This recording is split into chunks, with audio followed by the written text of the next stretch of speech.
Thank you all for being here, and we will officially call this meeting to order. And item number 2 is public comment, unless you commissioners have something to say or do before we. I'd like to make a motion that we change number 2 and number 3 so that number 2 comes after RSM has an opportunity to speak on the report, so that any people who have comments on it have a better understanding of what's contained in the report and hold their comments until after the presentation is given. Okay, so you want to move number 2? Number 2 to, yeah, move 3 to 2 and 2 to 3. Flip. Yeah, reverse them. 2 to 3. 3 to 2. Okay, that's a motion. Is there a second? Second. We have a motion and a second, Madam Clerk. Any discussion? Hearing none, all in favor of the motion, say aye. Aye. Opposed, say no. It's unanimous. Everyone understand what we've just done? So, who is going to speak for this? Okay? Yeah. Good morning. Thank you, Mr. Mayor. Just kind of introduce myself and I'll introduce our firm as well. My name is Robbie Bittner. I'm a senior manager with RSM in our public sector audit practice. With me today here is Landon Vick, who is a supervisor in the public sector in our audit practice. RSM as a whole, we are the 5th largest accounting firm in the country. We have over 10,000 professionals and 90 offices nationwide. We are also one of the last founding member of many of the RSM International Network that has over 26,000 professionals worldwide in over about 119 countries. So as a whole, we've been operating in North Carolina since the early 1900s as A.M. Holden and Company. That was originally founded in Richmond, Virginia. I personally am out of our Morehead City office, which was a legacy A.M. Holden office in the 70s. Landon is from our New Bern, North Carolina office, and was also an A.M. Holden office before the McGladrey and Holden merger in the 80s. So throughout the course of our history, we were McGladrey and Holden, we were RSM McGladrey and Holden, we were McGladrey, and now we are RSM. RSM is just a worldwide branding. Overall, we are still the same company, still operating under the same partnership. That was just a name change that happened a few years ago. As a whole, we do both audit, consulting, and tax work in the public sector as well as in the private sector. So we not only work with large SEC clients, but we work with governments of all sizes, from as small as 200 to 300 citizens to cities the size of Miami and Chicago. So all ranges of sizes. So here today to discuss our report. I believe there's copies of the report in the back for anybody who'd like to have one. We were approached back last June to just do a review of internal controls. Our internal control review of processes really covered 6 areas. Overall financial reporting, the accounts payable process, fixed assets process, the payroll process, accounts receivable and revenue, and the handling of debt. Through the course of our review, we did not perform an audit.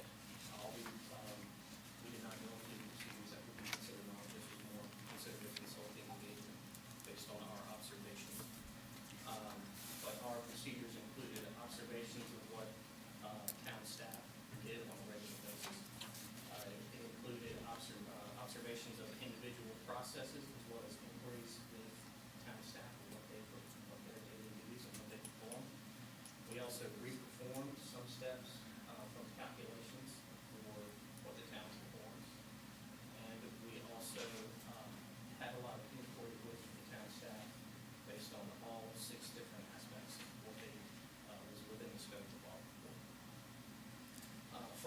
report.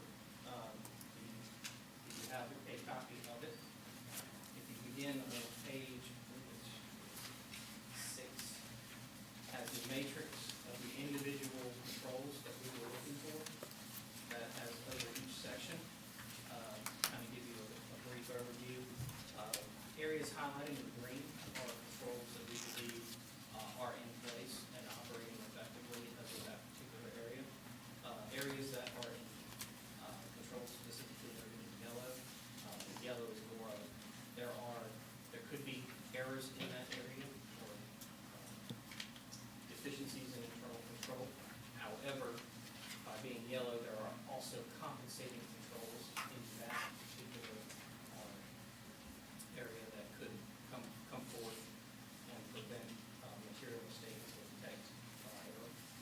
As well as our third and most severe would be the red sections. The red areas indicate areas where there are deficiencies in internal control and there are no compensating controls that we are aware of that we are to find during the course of our work. Kind of moving back a little bit, from our procedures, we came up with several recommendations. The first recommendation is, that we came up with is currently the town is organized such that the town manager also performs the duties of a finance director. We are recommending that the town consider splitting the duties and hiring a full-time finance director.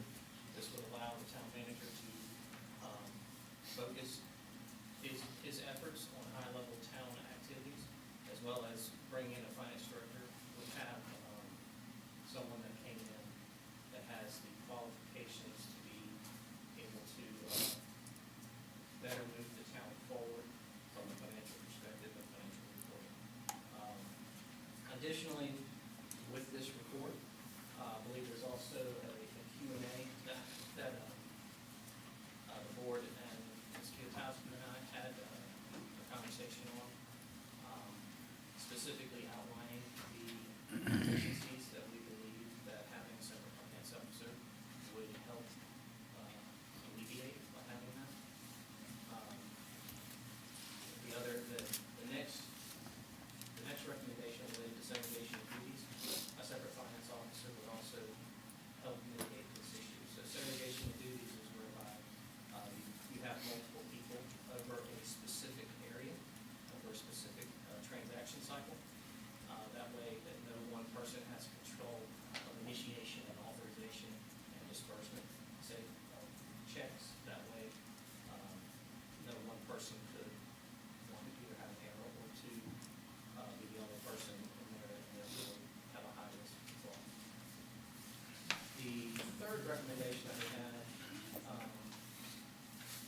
was related to the town's vendor listing. Currently, the town does not have any set policy procedures related to how vendors are approved or how their vendor list is maintained. So we are recommending that a full-scale review be performed of the current vendor listing, as well as a review of the policies and procedures around vendor approval and maintenance of that vendor list. The fourth recommendation is around payroll, and this also has some case of segregation of duties where one person is currently performing all functions around the payroll cycle. We're recommending that you involve a second party to ensure that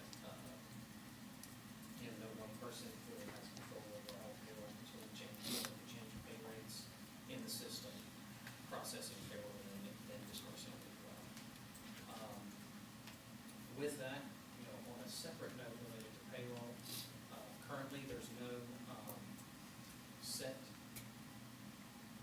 job descriptions for individual levels. Those job descriptions would allow the town to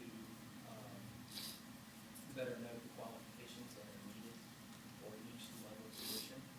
And with that, it'd be also know what their compensation range should be based on duties that they perform. So with that particular area, we're recommending that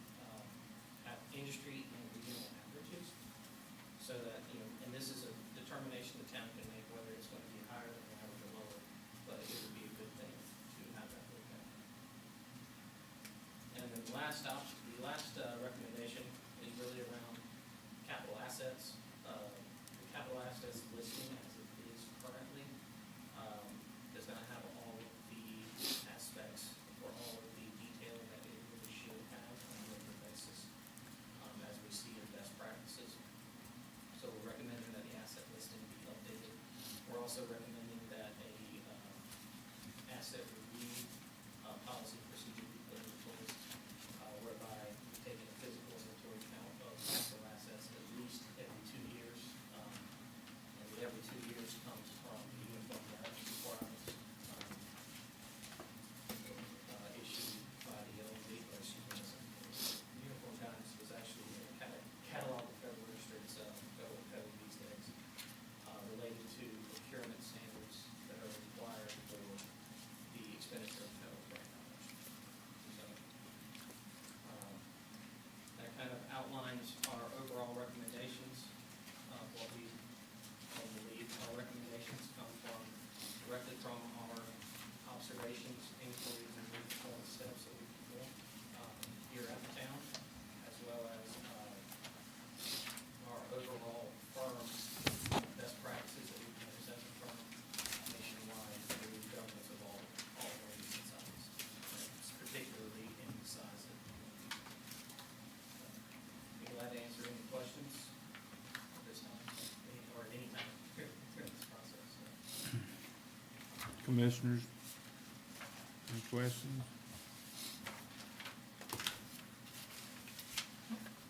Robert, could you comment on the environment that we're in today in small municipalities and statewide or even countrywide in terms of the financial control issue, the internal control issue? Certainly. So, one of the reasons that we were approached to perform this work originally is that nationwide, and even specifically here in North Carolina, there has been a outbreak of frauds in municipalities. Frauds ranging from somebody stealing $20,000 to as large as a small town in Illinois where a finance officer was able to get away with $41 million. Even here in the state of North Carolina, Wake County Register of Deeds is able to steal close to $2 million. So, the environment is not to sit, that it really should have a look at your internal controls as it relates to fraud and the opportunity to commit fraud. It doesn't, and on top of that, it doesn't necessarily mean that these controls would prevent all frauds, but it takes away some of the opportunity that would be there. The other aspect of it is the Government Account Standards Board is requiring more and more every year to be reported in the financial statements, and more controls to be in place when it comes to mailbook standards. And it's constantly changing. It's just a constantly changing. So what was okay 8 to 9 years ago, even 10 years ago, is certainly not. It's not the same today. It's a constantly changing, more stringent environment. So it's becoming more complex, even for smaller towns. It's still significantly more complex than it has been. And it's only getting worse. We just recently, as a firm, commented on GASB's proposal for a whole new financial reporting model that will replace what was GASB 34, which has known in the accounting world for governments as the most robust change in reporting requirements. And GASB's getting ready to do it. So it's, we're going to constantly be moving.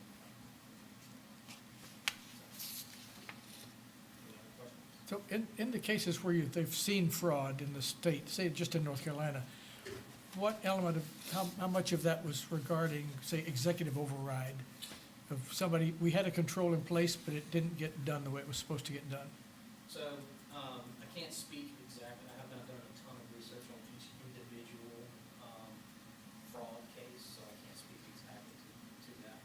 But I can tell you from a perspective of our firm, when we perform an external audit, which we perform an external audit for hundreds of governments around the country, and at least 30 here in the state of North Carolina each year. The main risk that you have in any entity is management override controls. And that's not to one entity or the next, that is always a risk, and that is a fraud risk, because if you have controls in place that can be overridden,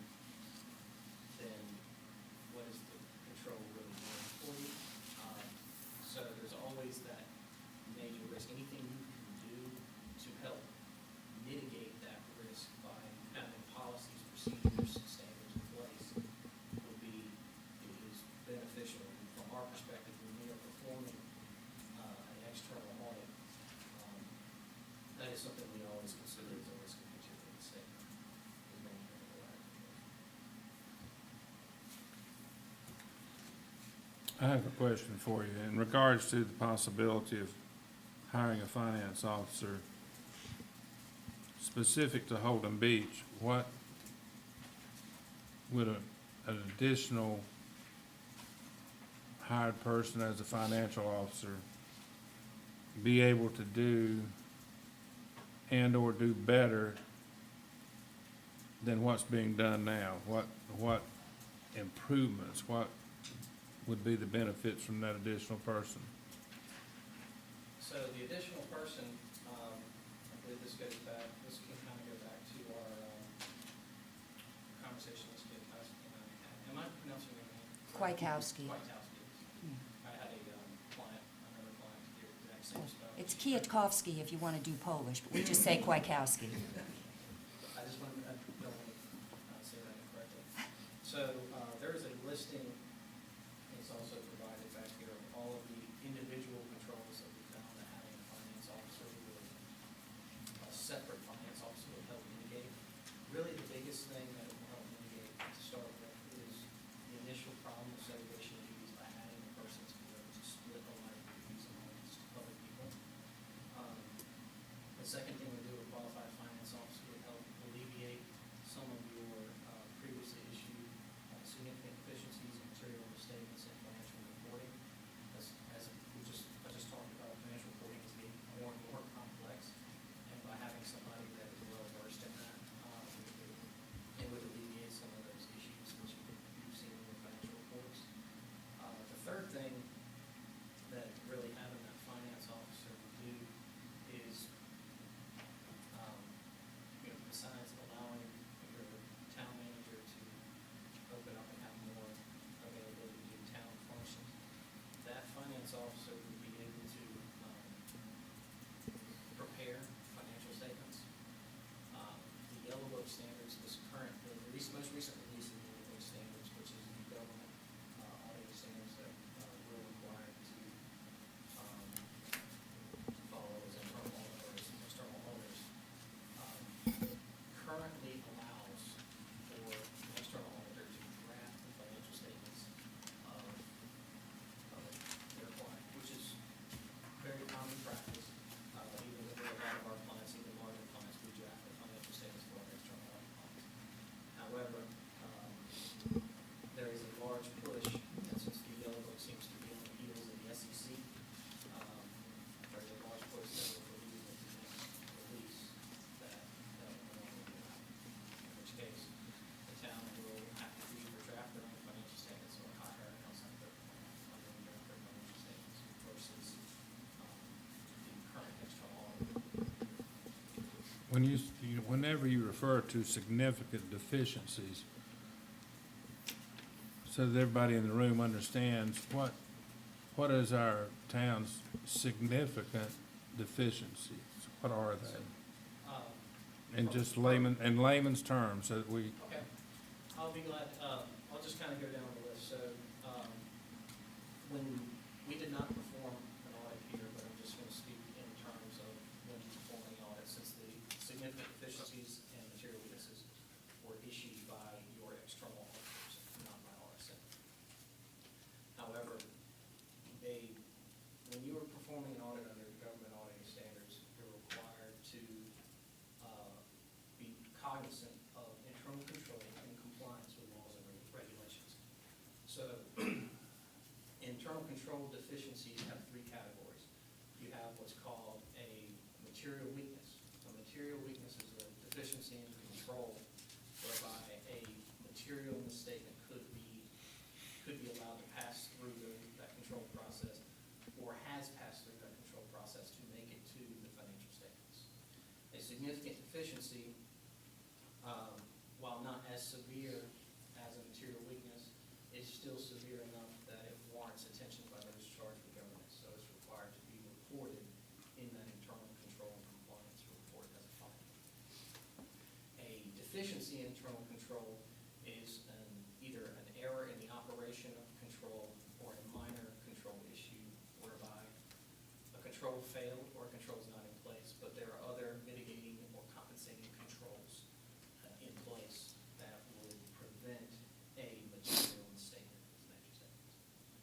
sort of your categories of three, from severity being, most severe being material weakness, next being significant deficiency, and the lowest being a control deficiency.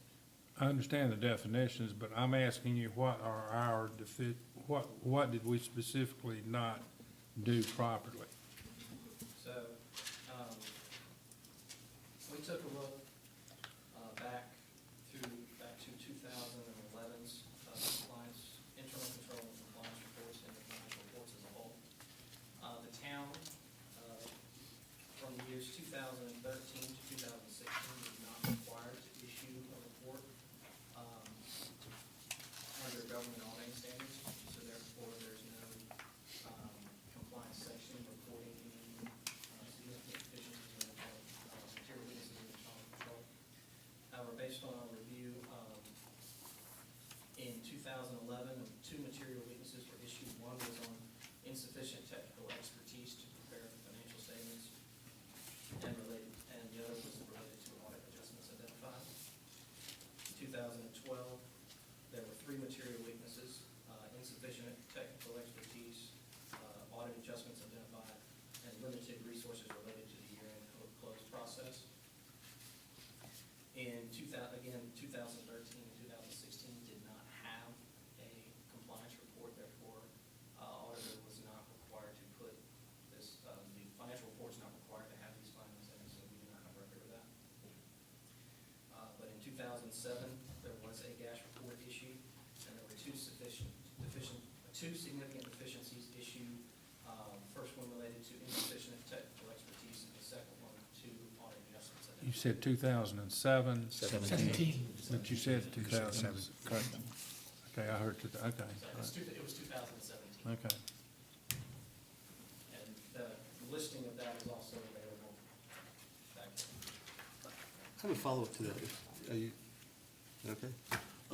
Would you expect to see insufficient technical expertise as a, was on each one that had a GIS report? If you have a material weakness, wouldn't you expect that to be corrected and not continually show up in your audit reports? So what's required when there's a material weakness is there's a required corrective action plan that has to be put in place to how the government or agency is going to mitigate that control, mitigate that risk and control going forward. Did you see the town have a mitigation plan?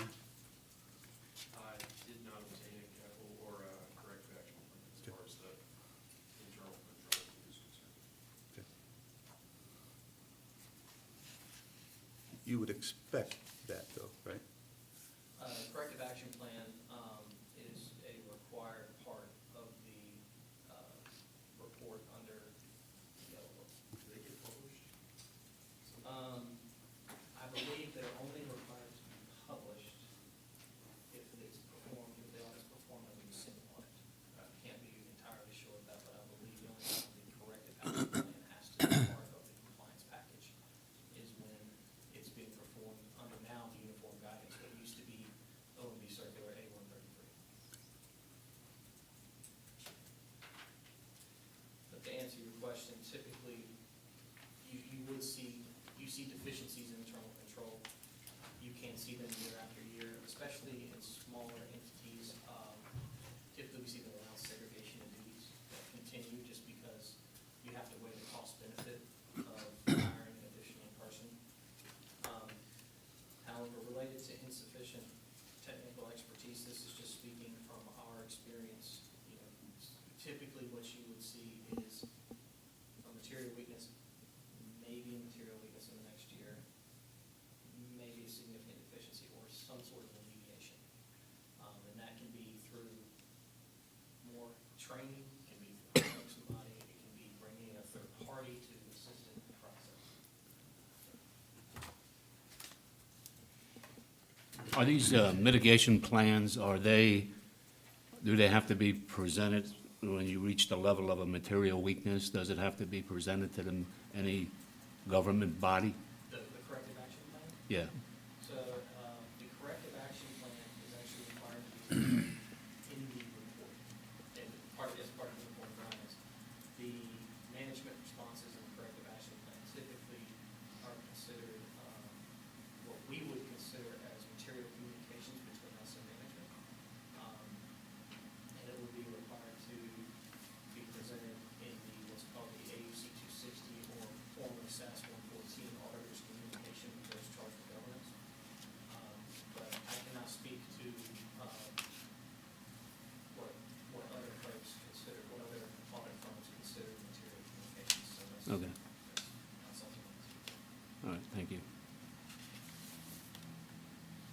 Any more questions? I have a few. I'm gonna approach this more from an industry perspective in terms of when you're proposing an additional headcount, okay? Because as I look at the different items that having a separate financial officer would help to mitigate, a lot of these look to be putting processes in place, changing procedures, having checklists. These are certainly things that bring better management of the overall function. However, these can be done as a improvement plan that once in place is in place and doesn't then need the continuing financial officer to be there to make sure these things are followed.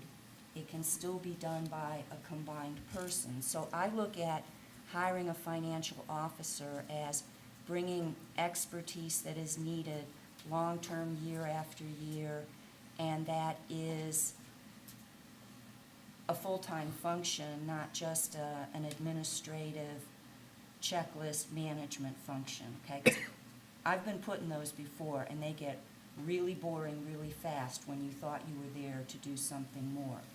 So what specifically, other than doing a CAFRA, which can still be done by an outside firm, even if the yellow book goes to the new procedure, what else specifically will a financial officer added technical ability bring that our current system cannot intellectually or capability-wise bring?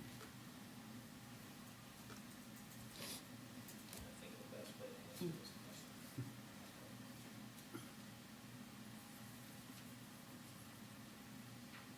Typically, what we see, and based on our recommendations, based on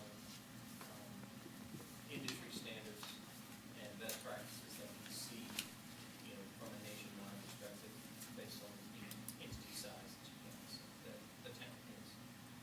So that finance director, as I spoke previously, you're in a constantly changing environment from reporting standards requirement. Yes, a third party could come in and do that, and that is an option. However, one of the biggest areas that we see the town having issues with is segregation of duties and being able to have appropriate expertise related to each of the functions.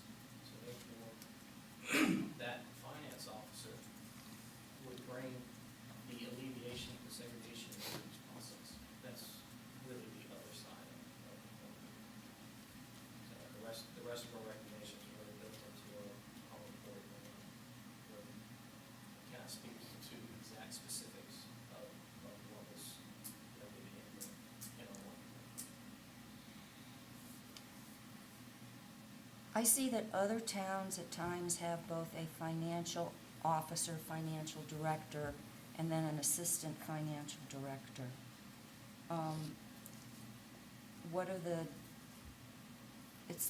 the differences in those responsibilities that certain entities decide to have that assistant? Having two people really depends on the size of the entity. Some of the smaller towns we work with only have a finance officer. Excuse us, Matt. You speak up just a little bit. We've got some people not hearing. It really has to do with the size of the entity and the amount of services that town provides. The more services the town provides, the more economic development activities that the town has, the more enterprise activities, be it water system, gas system, sewer system, be it bus services. The more a municipality offers, the more counting there has to be handled across the different functions. And that's really the function of having both a finance officer and assistant finance officer. It's based on, one, the capabilities of the finance officer themselves, they're able to handle the work. Two, the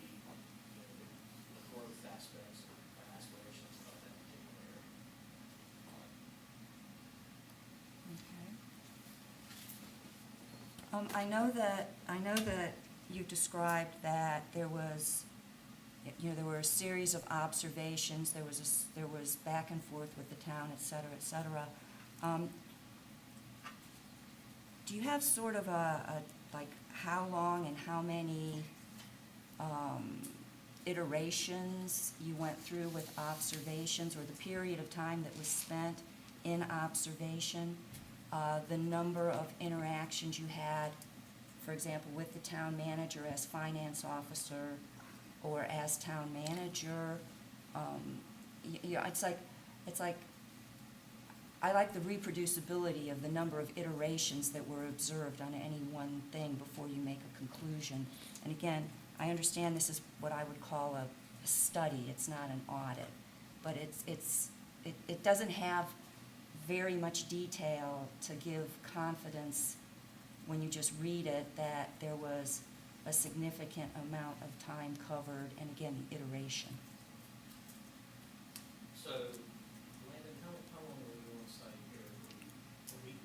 So he was on site a week, speaking to different folks in different functions around the town, as well as observing the processes that we were engaged to observe from a issue control perspective, so payroll, non-payroll, revenue, that sort of thing.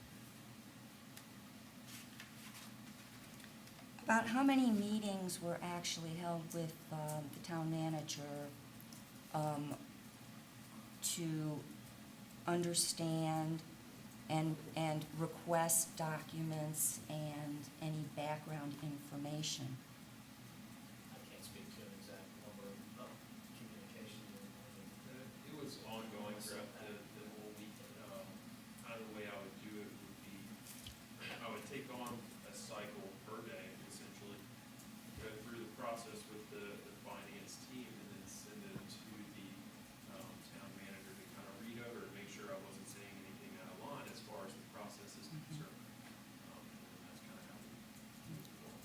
Okay, and then post-observation period, once go off-site and you're assembling the data into what it means and recommendations, how much back and forth was there, getting clarifications as needed? Again, were there any significant meetings that happened for discussion of things? Was it a paper back and forth, email back and forth? It was usually by email. It's kind of the best way, I guess, to Once- do this. Once we left the field and went along with the place that we were doing, once we left It's- the town, working in the office, Landon and I got together, Landon put together a draft, I reviewed the draft, reviewed his documentation behind the draft, and then that draft was also reviewed by one of our internal audit specialists, on top of myself. And then those drafts were sent to David for review of the matrix to make sure that we were not, that we were not speaking out of turn, that these were the facts, and these items were correct. As for the exact number, I can't speak to the exact number of iterations. And all inputs, all documents, et cetera, were received via the town manager or the town clerk? From the documentation of the observations that we had, everything went back to the town manager. And everything that you reviewed came via the town manager and the town clerk? Or finance team. Or the finance team? Okay. I mean, I did not see any draft, and that's fine, because we had a person identified who was going to represent the board in terms of eyes on this and asking questions. Between the draft matrix and the final report, were there any changes made in the matrix after the town manager was sent it for his review, or? There were no changes to the measures. The town manager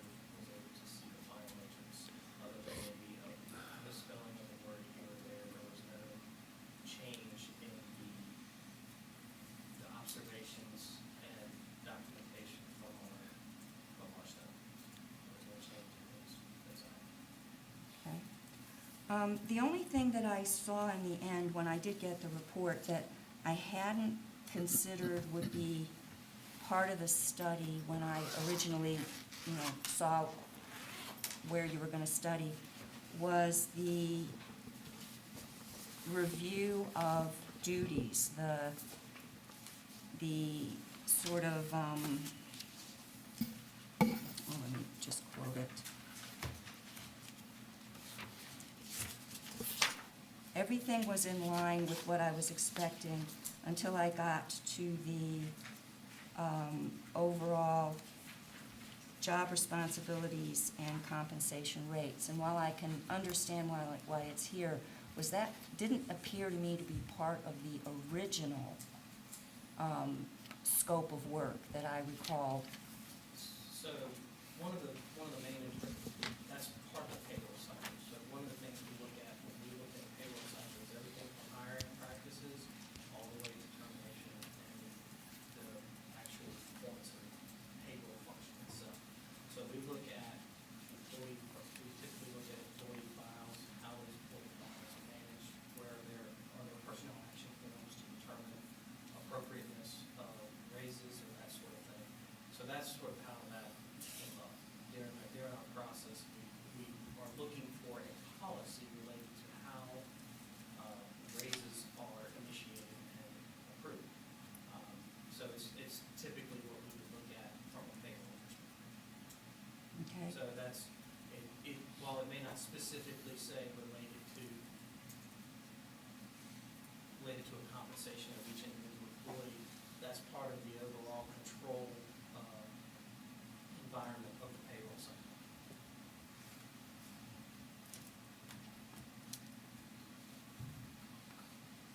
Okay, I guess I was surprised to see the statement that there are no set job descriptions for each position, because I recall earlier in the year, that information had been forwarded to the commissioners, a general job description for people with their compensation.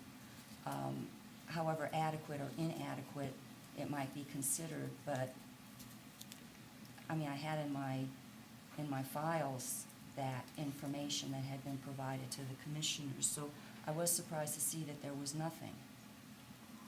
We were not providing anything when we asked for set job descriptions for employees.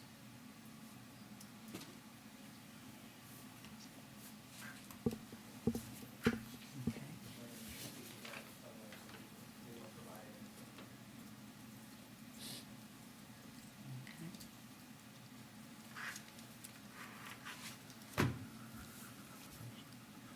I have a few questions I hope you can clarify for me. Yes, sir.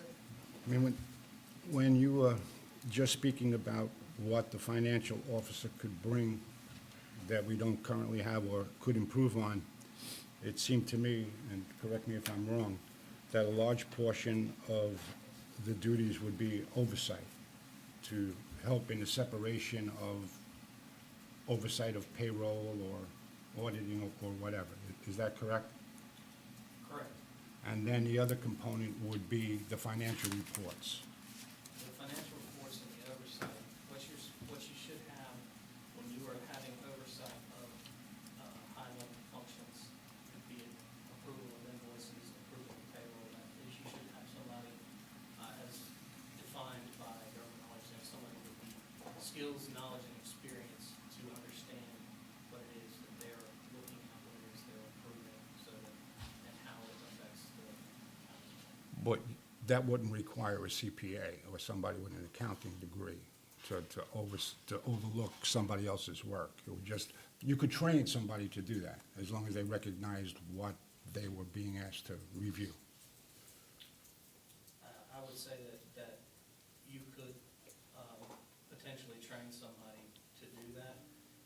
However, the skills and knowledge that come with that, you're talking about a significant amount of training.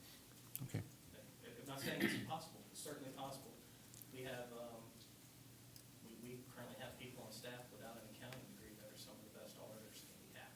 Okay. But they came up and they came up through it and have been appropriately trained. not to say that the CPA license is not everything. Right.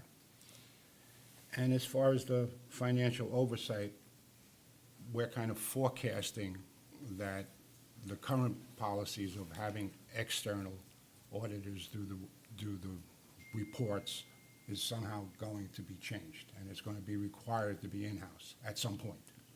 And that, it is a foresight looking at that.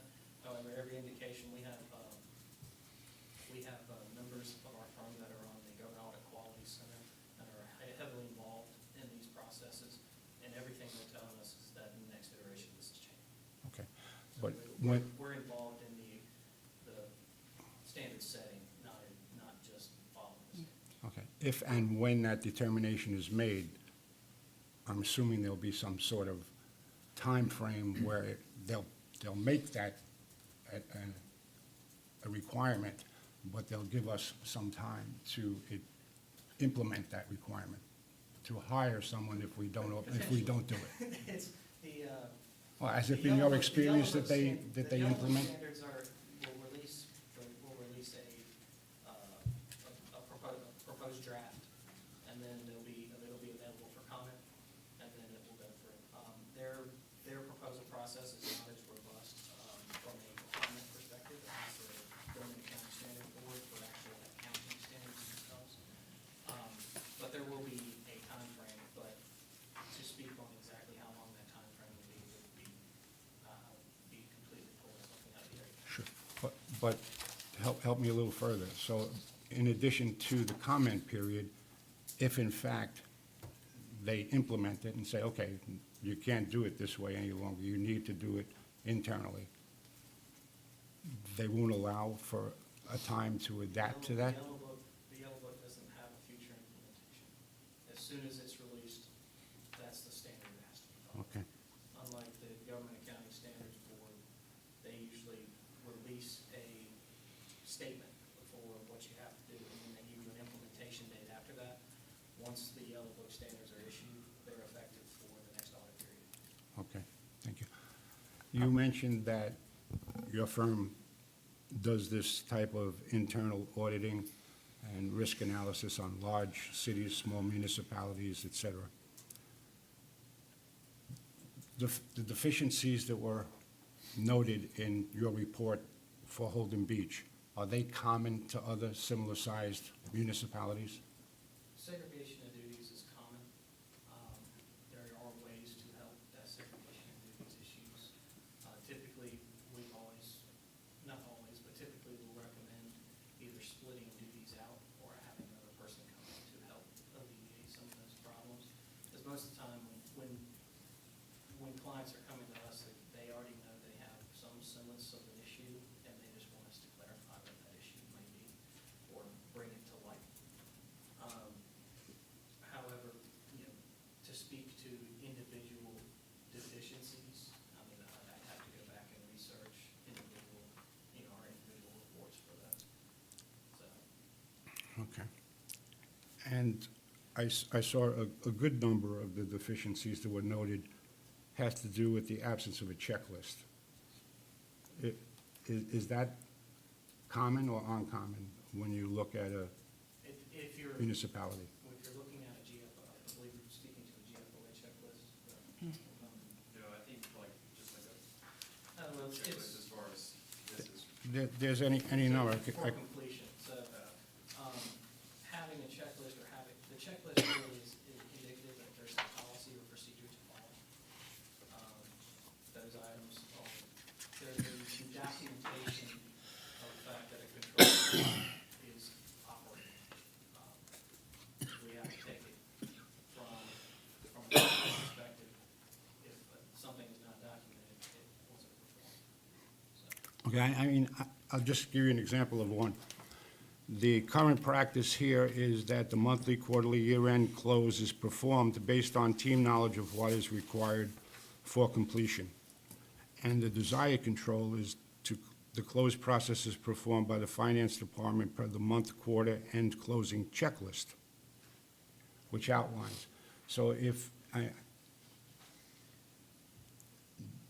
the idea of having a checklist, The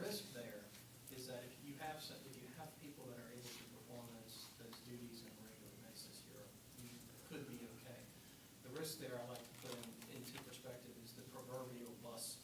So if somebody were to walk out and be hit by that bus, where would the town be in that situation?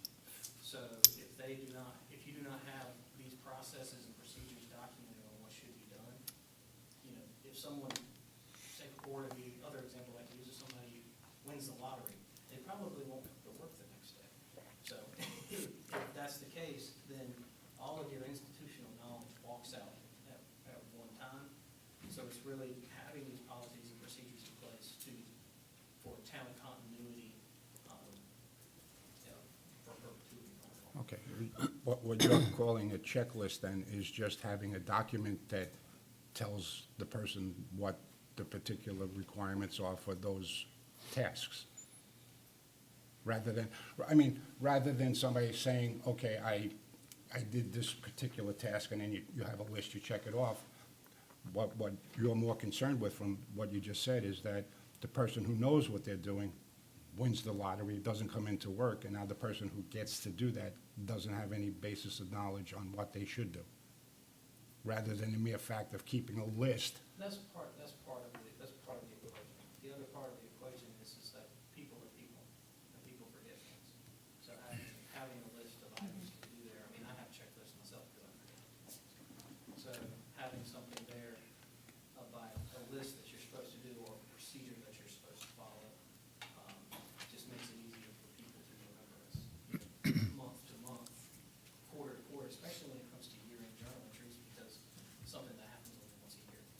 So, But I would imagine, even if you have a checklist, you still have to have experience and exposure to exactly what's going on.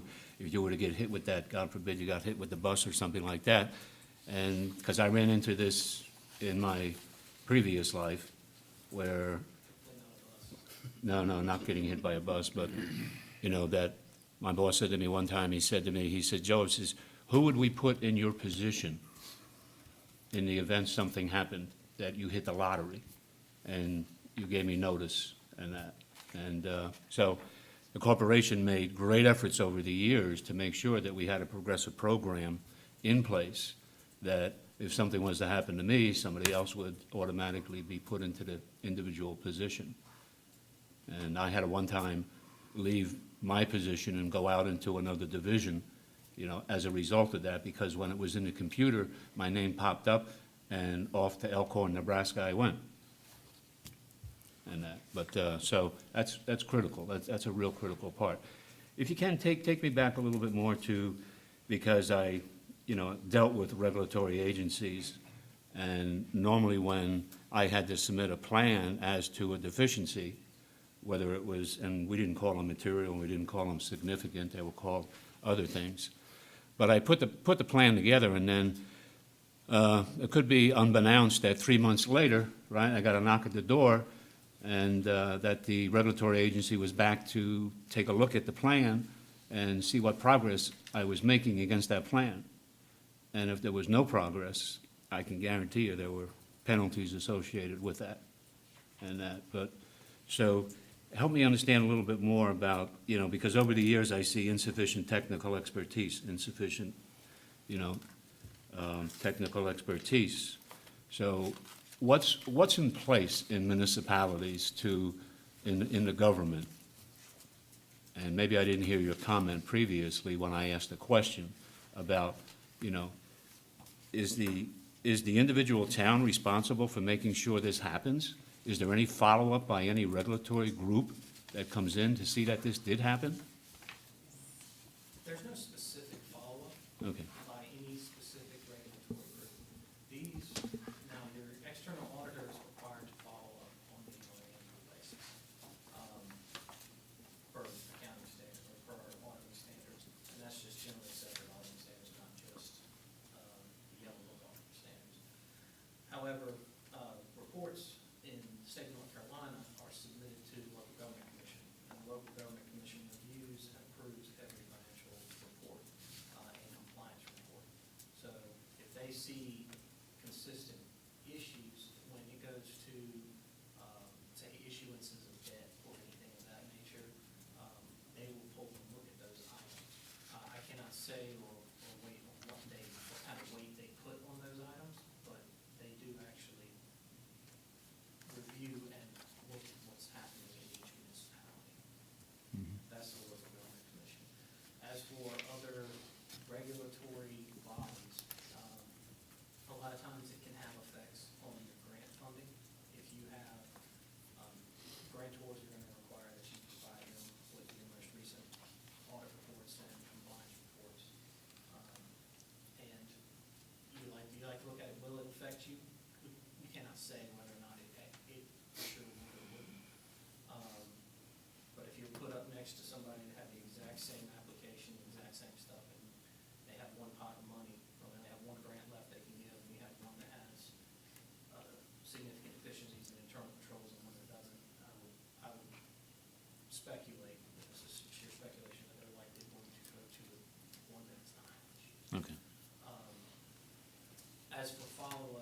reporting to those charged with governance. So it's designed to be reported to the board to show where your municipality is deficient in what they're doing. So it's, what action happens and what action takes place is put back to the municipalities, board of directors, board of commissioners, board of aldermen, whatever you may call it. So, All right, so it then becomes their responsibility. Okay, thank you. And in fact, because I looked at the three reports, the compliance sections, and in all three reports, the recommendation of, it sort of was like more technical expertise, and it generally had to do with the preparation of the year-end report. In each case, it was, the corrective action was that management, concurs with that, yes, it is an issue. Based on the evaluation of cost benefit, has chosen to engage the external auditor to perform this function. Now, in future, from what you said to me on the phone, when the yellow book changes, you would still have the option of having your year-end report prepared outside, but not by the same firm that audits you.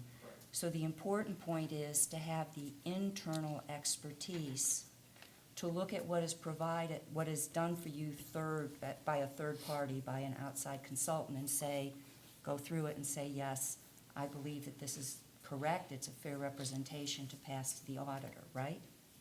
correct. So it's not a case of it's going to go to mandate, you have to do your year-end report internally. But what you need to have, obviously, is the internal expertise to take something from another firm and confirm that it's accurate. Yes, because the ownership does belong to the finance officer. Do we not have that internal capability? I can't speak to exactly to that internal capability. If you have a third party hired, since we currently don't have a third party hired. Well, to me, having the auditor, the auditing firm prepare the end-of-year report, you can split here, but they've still prepared your report and then audited you overall, but it's still that somebody other than an internal expert has done something, and the town is responsible, so internally, we are taking on that this is correct. So, that's what I'm saying, do we not have the internal capability to know that a year-end report prepared outside is an accurate representation? Because that would be my concern.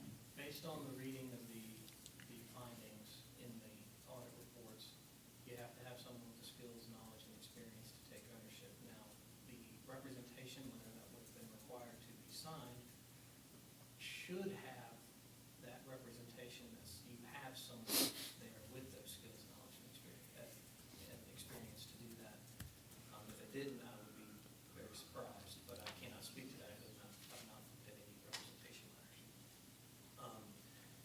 But based on the findings that I've seen, it is saying that you don't have the expertise really to do that.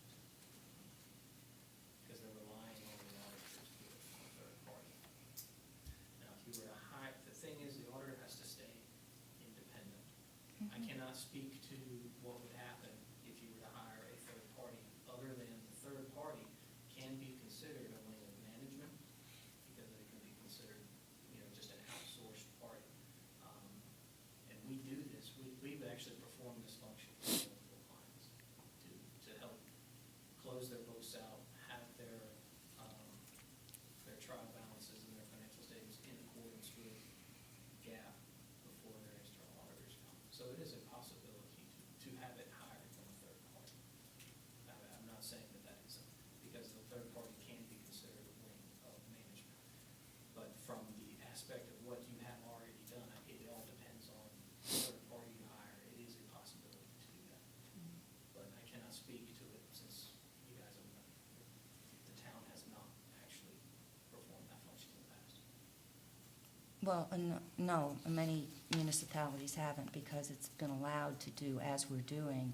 And, yeah, it'll be a change, when the separation is demanded. But, so I'm still of the opinion that, if you have somebody other than your own internal expert prepare your year-end report, as long as you have a person in place as a finance officer who can validate that it was done correctly, understand what's in it, to pass it on to audit is what is necessary. I mean, that's the same as using a consultant to do a report in industry, and you have a study manager that has the expertise to say, yes, it was done correctly. In fact, they could have done it themselves if it wasn't decided that it was more time-wise and appropriate for cost-benefit to do it outside than inside. I think you just hit the nail on the head. Is the question would be, does the person taking responsibility have the skills and knowledge and experience to do it themselves, or they get on the appropriate? Robbie, would we not also be concerned to go back a little bit beyond the year-end statements? The last audit we got suggested that the town's auditor must prepare the financial statements. Additionally, any reports provided to the commissioners cannot be relied on because of other adjustments.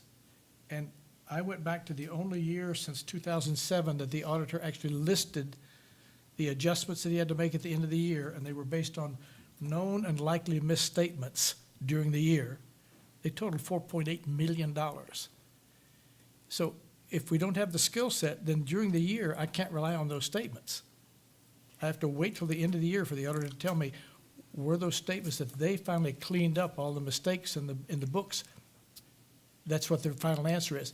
I'm not comfortable waiting to the end of the year to find out that we've got issues in spending or financing or financial statements. And that's your prerogative to be that. But if you're saying that the person does not have the skills, knowledge, and experience to do it, then on a monthly basis, you're not necessarily receiving, you could be receiving misinformation. I'm not saying you are, but you could. Okay. The opportunity is there. Robert, Yes, sir.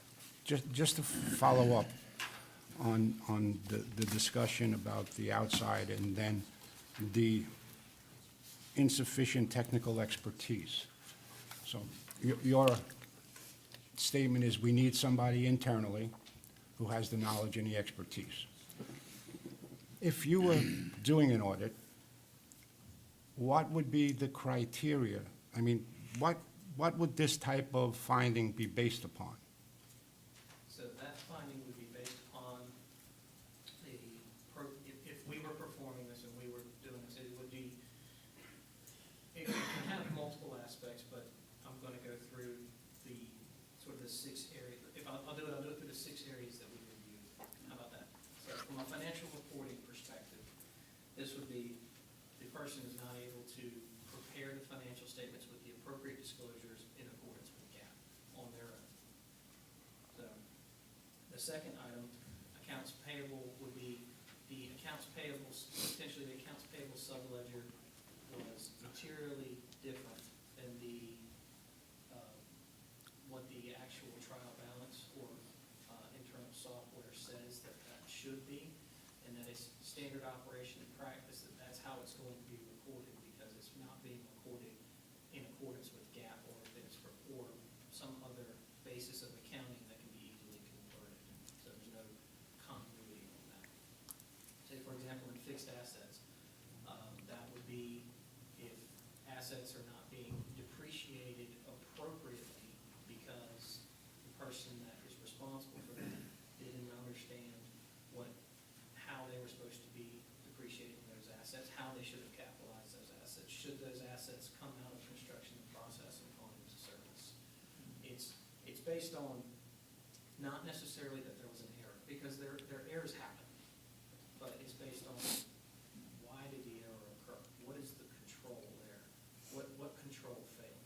Is the control that failed that the person reviewing it didn't know any better, or is the control that failed that they just missed something, that kind of thing? So the way we approach it when we find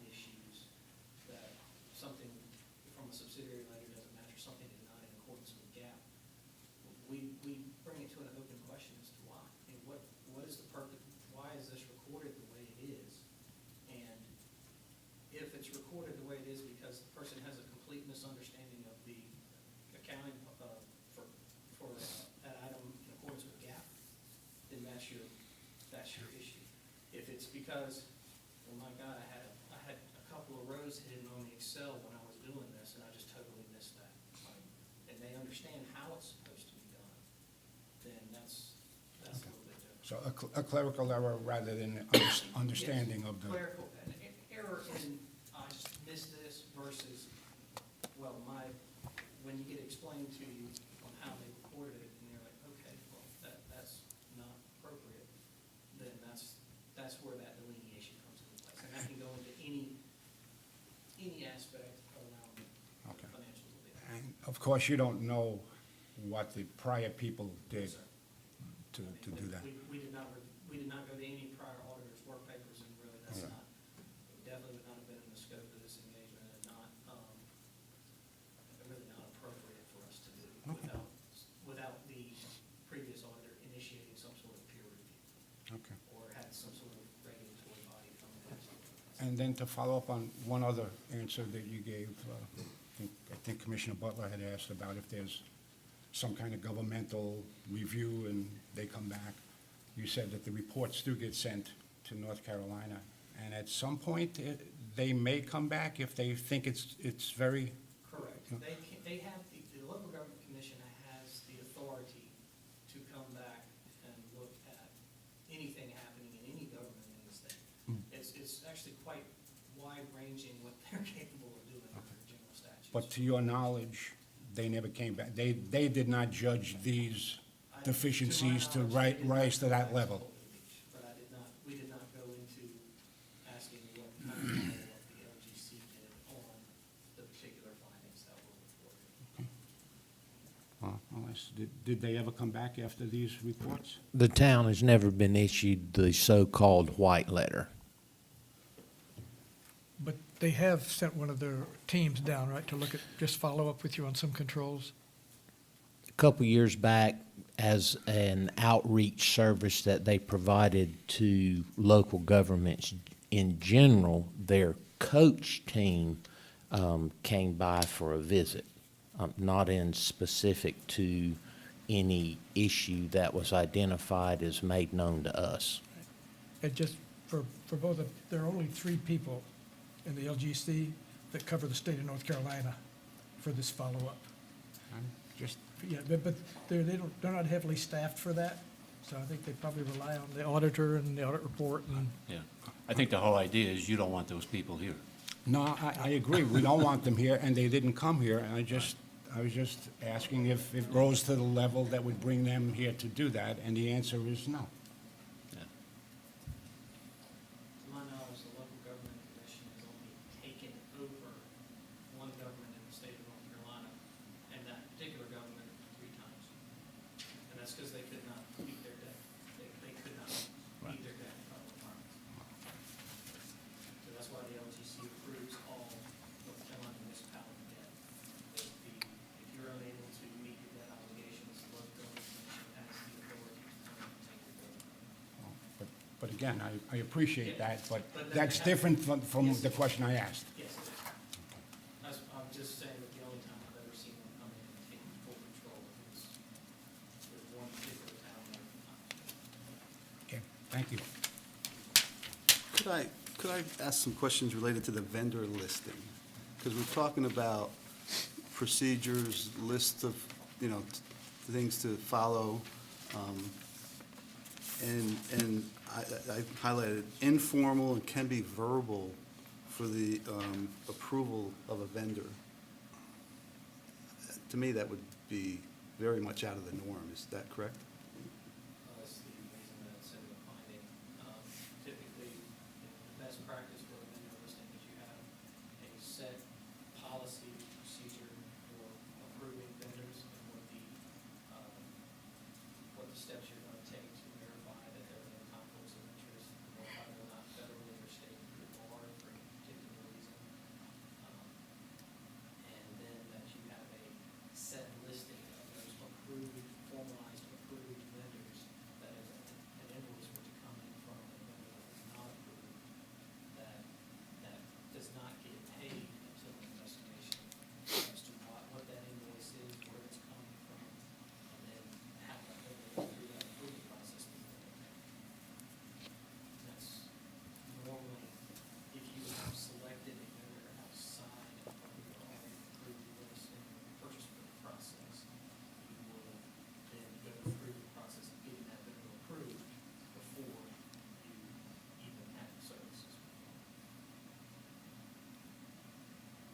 So with 2,700, those approved vendors? Those are what's considered on the vendor listing. I think the system just keeps it as like a rolling list, because it doesn't stop from year to year. So it's, I guess, it would be considered all vendors that have ever been paid within, period of time. So, again, I'll put quotes around approved, but they would be then approved vendors? They've been paid. They have been paid at some Okay. point in past from. And if some incident happened, paying a vendor, would you expect then to, a town or an organization to do a self-assessment? And not just based on the audit, but based on some other incident, say if you had a fraud committed against you, then wouldn't you expect the organization to do some, to have a self-assessment or bring in somebody to help them with that procedure? I can't speak to what people's preferences would be. The best practice would be if you have an incident that you would have an investigator do something. I'm just gonna make a comment on vendor list, because although it's not a nice thing, this happens even at big companies, that at some point in time, somebody realizes that there hasn't been a purge, there hasn't been proper I worked for a very large company. We had a merger and then we were bought, and everything came together, and there was an audit. And it was determined that there were all of these contracts, and nobody had any idea who was in charge of it, was it still in place? And yeah, that was a big fix. But it was an internal fix of, getting an up-to-date list, deactivating a large number of firms, and then giving ownership to the people who had signed contracts and were responsible, that every year you had to either put, yes, we still use them, or consider them, no, they should go off the rolls. So it's a process that has to be put in place. It's a fix, but it's not something that needs an outside person to do. It needs internal resource and time to do it. Yeah, my point is exactly that, but you have to recognize that that's an issue and do that, and it hasn't been done. That's the, Well, I worked for a very big company, and for some reason, for 8 years, neither company that we came together had been doing it. It's just one of those things. If it's something that is agreed should be done, again, it's not something that is massively complicated to do. It just needs to be done.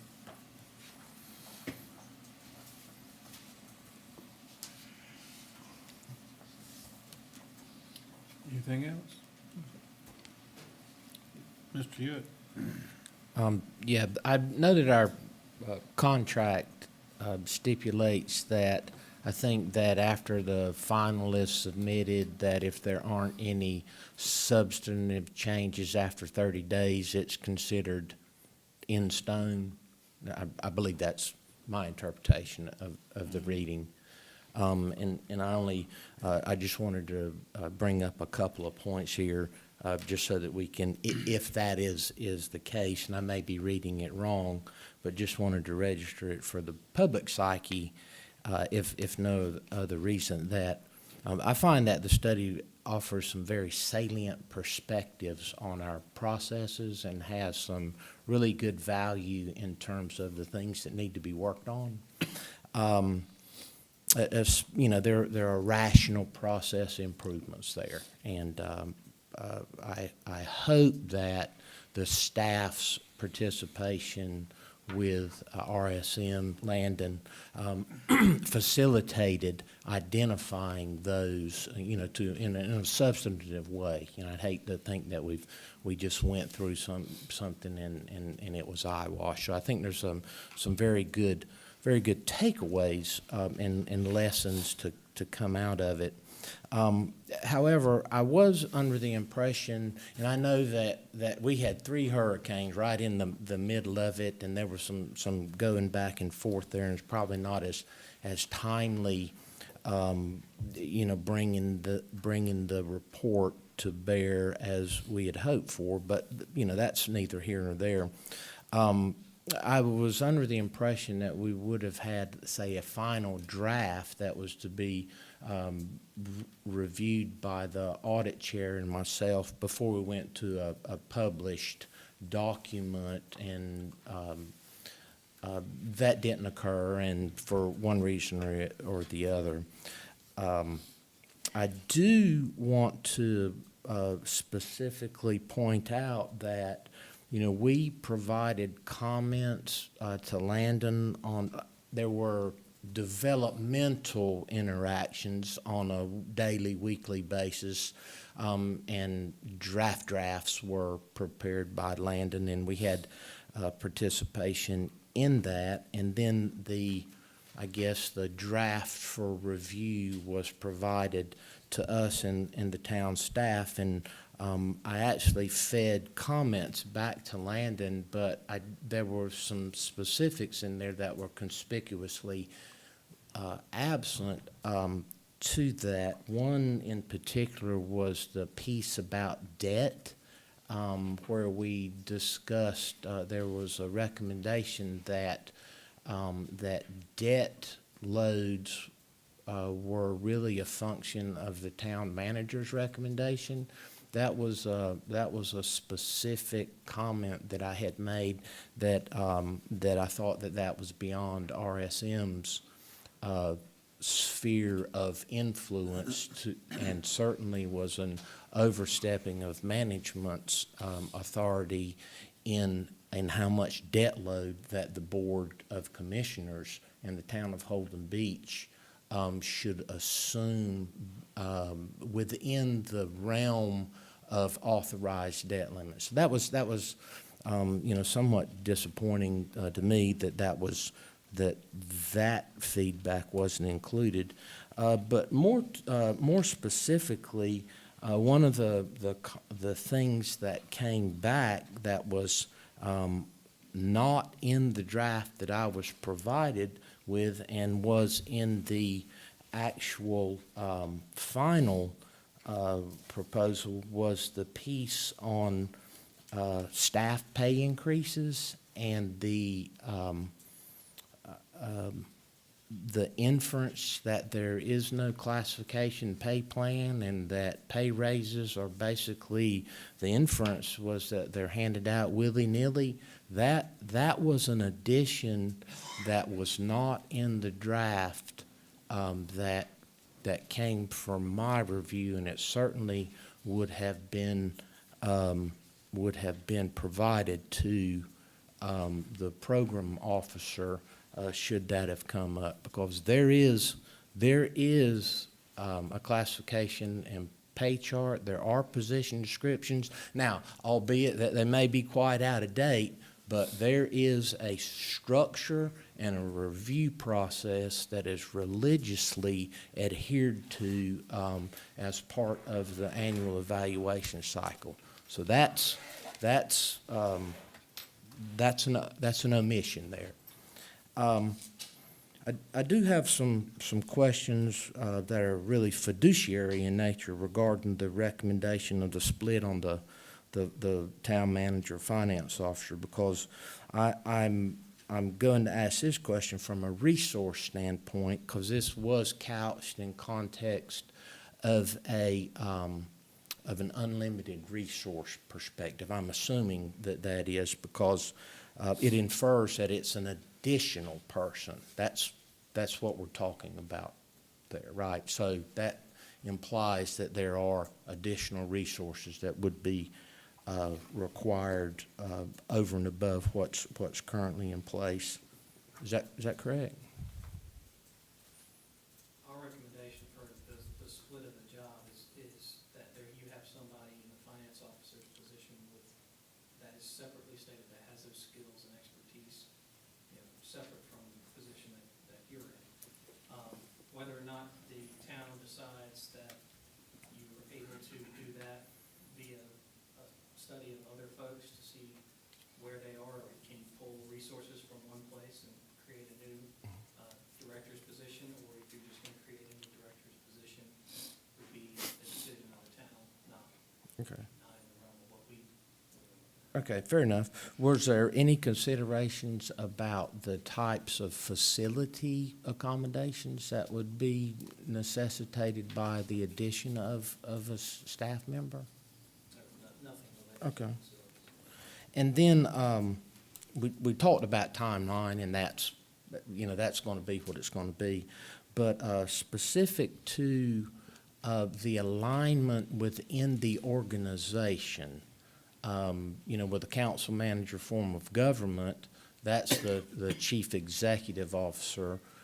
Is the recommendation, to include, as other towns that have council manager form of government, that the finance officer reports to the town manager? Is that your perspective there, or was your recommendation did not include that consideration? We did not Okay. include whether or not it should be to whom the finance officer should answer.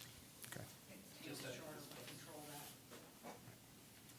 That's up to the town to make that determination. Okay.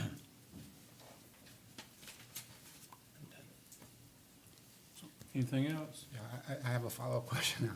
Based on what Mr. Hewitt said about there being data in the final report that wasn't contained in what he believes to be the draft. Earlier on, you said the only differences between the draft and the final was some spelling errors. Is that accurate or inaccurate? My understanding, and I believe, I'd have to go back and look through the emails, but there were several drafts passed back and forth. And I'm 99.9% sure that everything was included at one point in time. And if it was not, then it was a clear oversight. However, it was my understanding that the town manager had reviewed our final draft of all of the matrix finals. I mean, there's months worth to comb through emails to be able to determine that, but I would have to go back and look at it. Listen, there were 3 hurricanes. The U.S. mail got interrupted. I mean, it may have been on your end, it may have been on my end. I just wanted to make sure that we registered that. That's Like I said, I'd That's- have to go back and research that. that's not right. There was some break time, some time in there that sort of extended this initial period of what the review was supposed to be, based on everyone's attention being diverted to disaster relief. Then may I ask what is, since there seems to be a discrepancy between the report saying that we don't have, as a town, don't have something, and the town manager clearly saying, well, we do have that, and it would alter what is written as a conclusion, will there be a corrected report done? Will there, it's a section that's important, that it be accurate. That, We haven't even broached that subject from that perspective. I mean, just this is the first. yeah, I I'm hearing of that, so, we based our report off of the inquiries and questions that were asked while we were present, and also the emails that we received, and that question was asked, it was answered as such, and therefore, that's what resulted in the report. Now, whether or not the understanding of the question was misconstrued or something like that, I cannot speak to that, but our report was based on the documentation that we included while we were here and in the follow-up emails after. And the report, it was exactly a month ago published. yes. And Yeah, no, it's the 15th of January. no other communications between Landon or you in the town regarding this subject? Not since the report, no. I mean, there's been nothing, since the report has been issued, this is final, nothing has changed on this. Anyone else? I do. Is there any recommended follow-up, how we can have outside help? You mentioned third-party compensation, any other additional? I mean, we mentioned in there third-party compensation, also, third-party listing.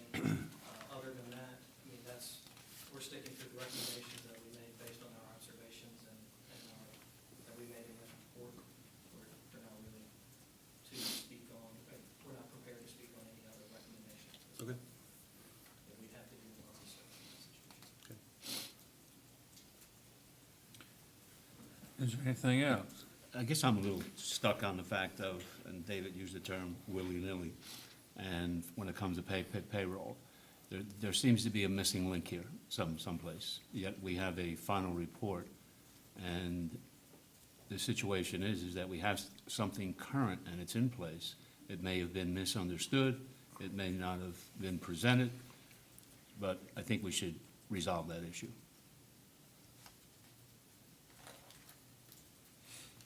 And how would you do that? We would have to modify our report Okay. and obtain additional documentation. Well, I assume that you would, Provided to us. yeah, you would ask for the additional documentation, yeah, right, yeah, out of all fairness. If we have a process in place, we should recognize it. Thank you.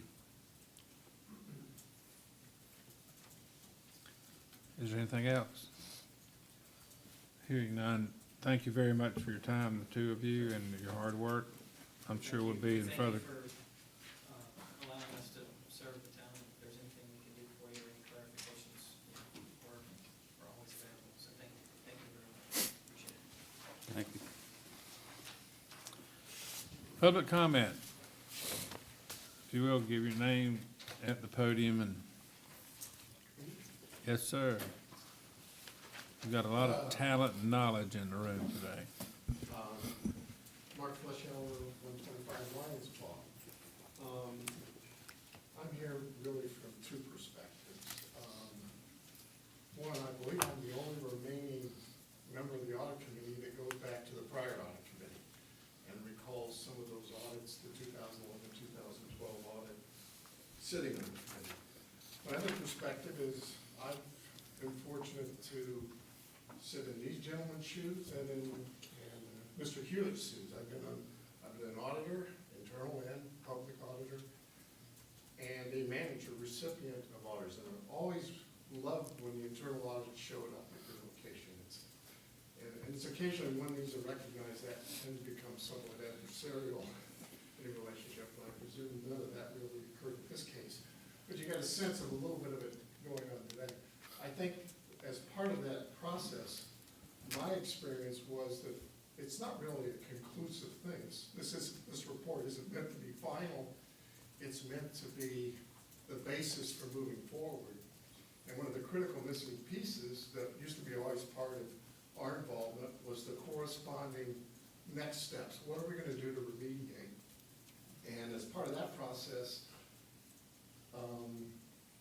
clearly the cost-benefit issues need to be taken into account. And certainly, as organizations get from large to small, that does affect that cost-benefit equation that needs to be carefully considered. I guess the only thing I think I need to add is that I'm hope that there isn't any hasten to reach a quick conclusion here, but rather recognize this as really an initiated process and hopefully can be carried forward constructively and not too hastily. Thanks, sir. Anyone else want to make a public comment? All right. Thank you, sir, for your comments, and I guess we would look at the next item on the agenda, which is the possibility of an executive session if there's a motion. Yeah, I make the motion, we go to executive session. Second? Yes, ma'am. Thank you. Executive session pursuant to North Carolina General Statute 143-318-11A6 to discuss a personnel matter, and North Carolina General Statute 143-318-11A3 to consult with the town attorney. All right, thank you very much for coming today, and we will, are we going up?